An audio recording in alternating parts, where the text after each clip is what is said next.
Assalamu alaikum. Walaikum Assalam. How are you doing? Alhamdulillah. So today we're going to be talking about the perfect cup of coffee. Yeah.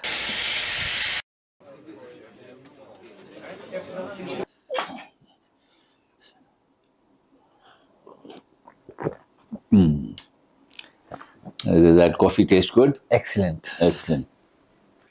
Since the name of our channel is Life and Business, Yeah. the last few videos were probably a little on the serious side.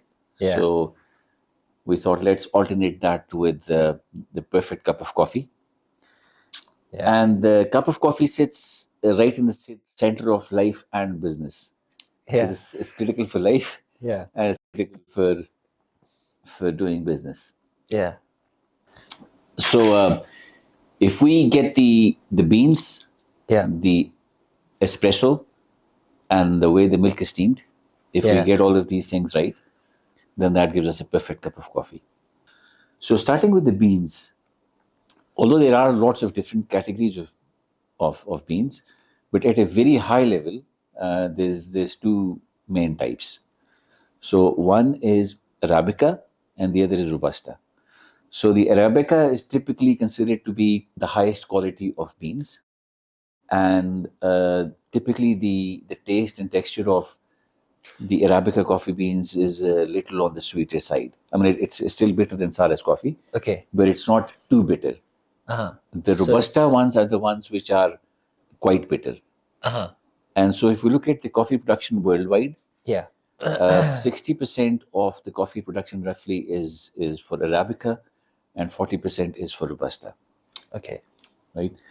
And so in our journey of coffee, we've basically tried all kinds of coffee beans which are out there.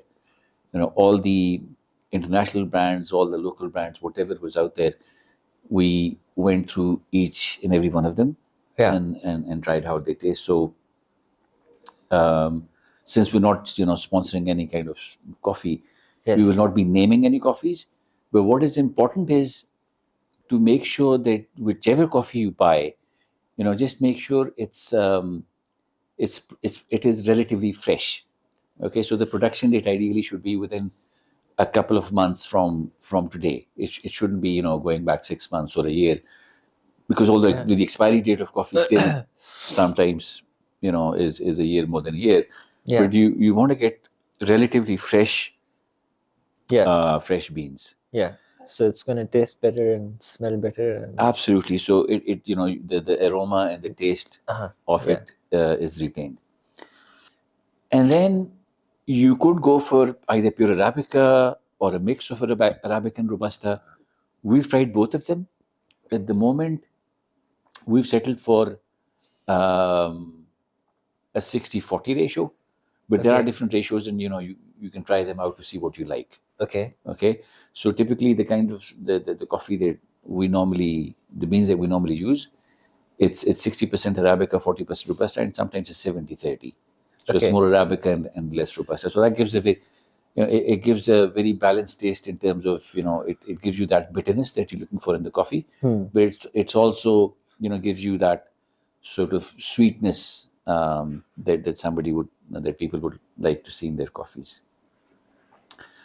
So that's on the bean side. All right. Okay, we are using an Italian coffee right now.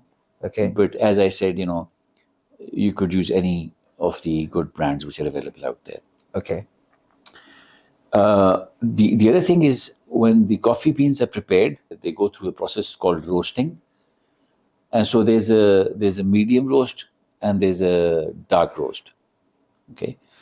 And again, just like you can combine Arabica and Robusta in terms of beans, you could also do a combination of a medium roasted and a dark roasted coffee. I am inclined to go towards the dark roast, but remember, the dark roast has it has a slightly smaller lifetime, right? Okay. Although it is stronger in aroma and it is richer, Okay. but then And I read somewhere a little bit more chocolatey, yeah, maybe. sorry, A little bit more chocolatey, maybe. The yeah, taste. yes, Possibly. some people have, most people say that it is a little on the sweeter side. Okay. When we get down to preparing coffee, then the next phase is, to get an espresso shot out of the coffee. Yeah. So it's also called dialing an espresso shot. I don't know why it's called dialing. Maybe, in the old days there was, because you sort of move the puck. Yeah. So maybe it's like a dial. Or maybe dial is just a way of saying there's the number of different settings or parameters of coffee that you need to be aware of. Okay. So, for example, the first one is the grind size. The reason grind level is important is because once we put it on the puck and sort of tamp it down, Yeah. we want to make sure that we can squeeze the most coffee out of it.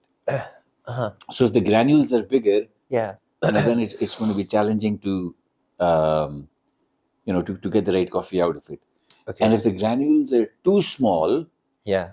then when the boiling water comes through the machine, It's gonna get it blocked. sort of doesn't get through. It gets clogged, exactly. Right. So you've got to make sure it's just right.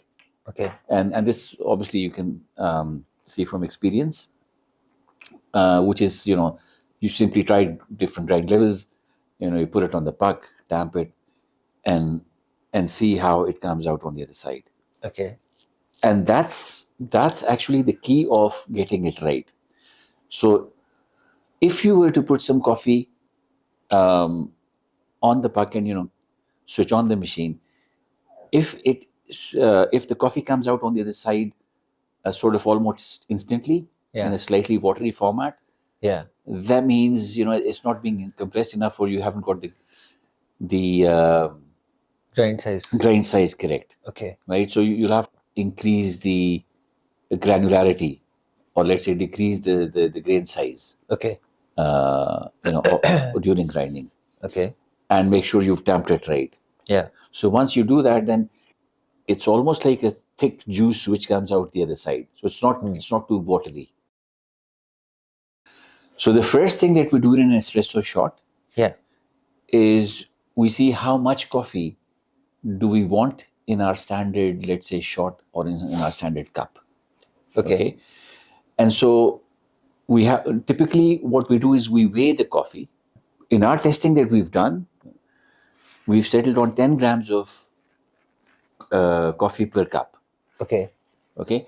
Now, when you go and look at what most other shops or different brands are doing, you'll find variations. So you'll probably find an average of 15 grams, 20 grams. Okay. Okay. But the key here is because this is all very subjective.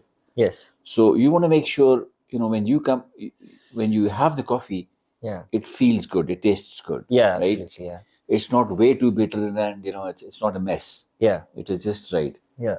So what we found in our through our journey, in our experiences, that with this Italian coffee that we're using, 10 grams is the ideal.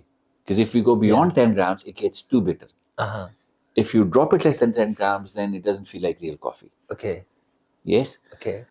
So once you've got the espresso, so if somebody wants to just have the espresso, then that's the end of the coffee preparation, and your espresso shot is ready. Okay.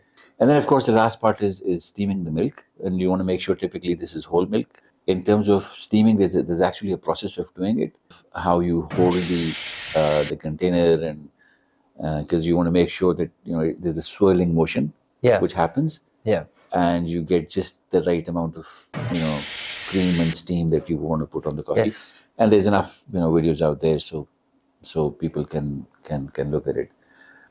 But the good thing is once you've gone through that, it's very rewarding. Most people who've tried this coffee have given us very good feedback. Yes. For me, at least, it's an acquired taste later on in life. Okay. But I really enjoy it. I think it's something really, at least it feels really good for your health.